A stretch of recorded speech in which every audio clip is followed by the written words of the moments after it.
नमस्ते। आज मन को समझते हैं। मन को समझना बहुत ज़रूरी है क्योंकि मन की सही समझ ना होने से हम लोग में से काफ़ी लोग ऐसे हैं जो बहुत परेशान हो जाते हैं। ये जो मन है, मन मतलब क्या होता है कि जो भी हमारी 5 इंद्रियाँ हैं मतलब आँख, नाक, मुँह, कान, स्पर्शन, इनसे जो इन्फॉर्मेशन आती है वो इतनी अनंत होती है, इतनी अनंत होती है कि उसमें से किस इन्फॉर्मेशन को चुनना है वह मन का काम है। मन उस इन्फॉर्मेशन को चुनता है और चुनने के बाद वह इन्फॉर्मेशन थोड़ा सा अंदर जाती है और फिर वापस जो हमारे इमोशंस होते हैं, जो हमारी अंदर कुछ मन के ऊपर एक स्थिति होती है जिसे चेतना कह सकते हैं, तो जो चेतना उस इन्फॉर्मेशन को वापस भेजती है तो मन का काम फिर से उनको ग्रहण करके बाहर भेजना होता है।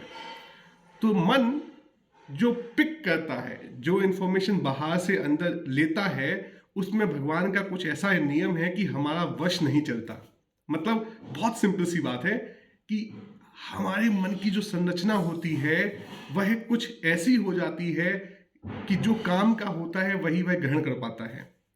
उसके बाद जब वो अंदर जाता है, जो हम ग्रहण करते हैं, फिर जब अंदर से बाहर आता है उस समय मन खेल खेल जाता है, क्योंकि उस समय हमारे पास समय होता है, चीजें अंदर से आ रही होती हैं और हमें एक स्वतंत्रता होती है कि उसको कैसे बाहर व्यक्त करना है।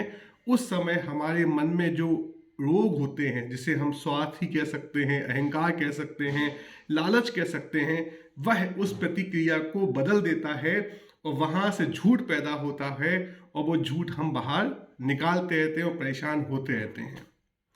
तो क्या करना चाहिए? सबसे पहले स्वीकार करें कि जो भी हमारे मन को दिख रहा है वो हमारे अंदर चेतना की आवश्यकता है। बिना आवश्यकता के प्रकृति कोई भी ऐसी संवेदना हमारे अंदर तक नहीं पहुंचाएगी जिसकी हमें जरूरत नहीं है। तो पहले स्वीकार कीजिए कि जो भी हमें दिखाई दे रहा है, जितनी भी इंद्रियों से हमें इंफॉर्मेशन आ रही हैं वो हमारे काम की हैं। उसके बाद एक ज्ञान की आवश्यकता होती है। ज्ञान मतलब ट्रेनिंग की आवश्यकता होती है, अभ्यास की आवश्यकता होती है कि जब हमारी चेतना प्रतिक्रिया दे, उसको जितनी भी ऑथेंटिक तरीके से हम बाहर प्रस्तुत कर सकें, वो हमारी ट्रेनिंग का पार्ट होता है। वही हमारे व्यक्तित्व का कह सकते हैं एक मापदंड है। होता क्या है, मान लीजिए कि हमें किसी ने कुछ कहा और हमें उससे गुस्सा आया और उस क्रोध को यदि हमें व्यक्त करना नहीं आता तो हम शांत रह जाते हैं, कुंठित हो जाते हैं, बीमार पड़ जाते हैं।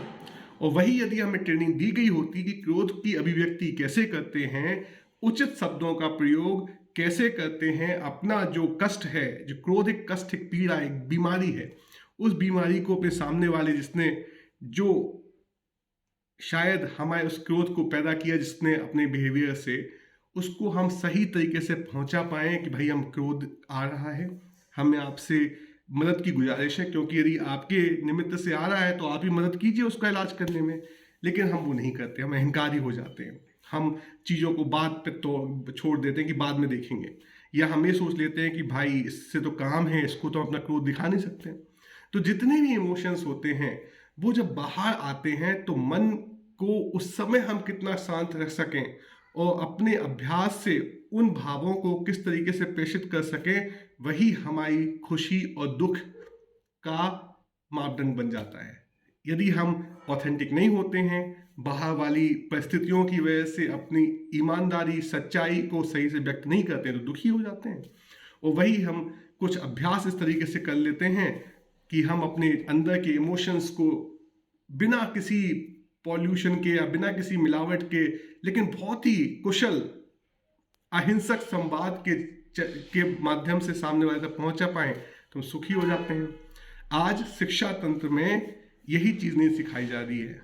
शिक्षा तंत्र में ये सिखाया जाता है कि बाहर से जो इन्फॉर्मेशन आ रही है उसको कैसे हम चुने, जो अच्छा नहीं है उसको छोड़ दें, जो अच्छा लग रहा है उसको ले लें, और उसको अंदर लाने समय, मतलब इन्फॉर्मेशन को अंदर लाते समय कैसे उसको काटा पीटी करनी है, वो सिखाती है शिक्षा तंत्र। और वो हमारे मन के कंट्रोल में होता नहीं है, क्योंकि अंदर जो जा रहा है वो तो सहज जाएगा ही, लेकिन जो बाहर निकलता है उसमें भी थोड़ी सी यदि हम कुशलता पूर्वक शिक्षा तंत्र हमें सिखा दे कि जो अंदर के इमोशंस हैं उनको कैसे पहचाने और उनके ऊपर कैसे एक्शन लें, तो समाज भी सुखी हो जाएगा, व्यक्ति भी सुखी हो जाएगा।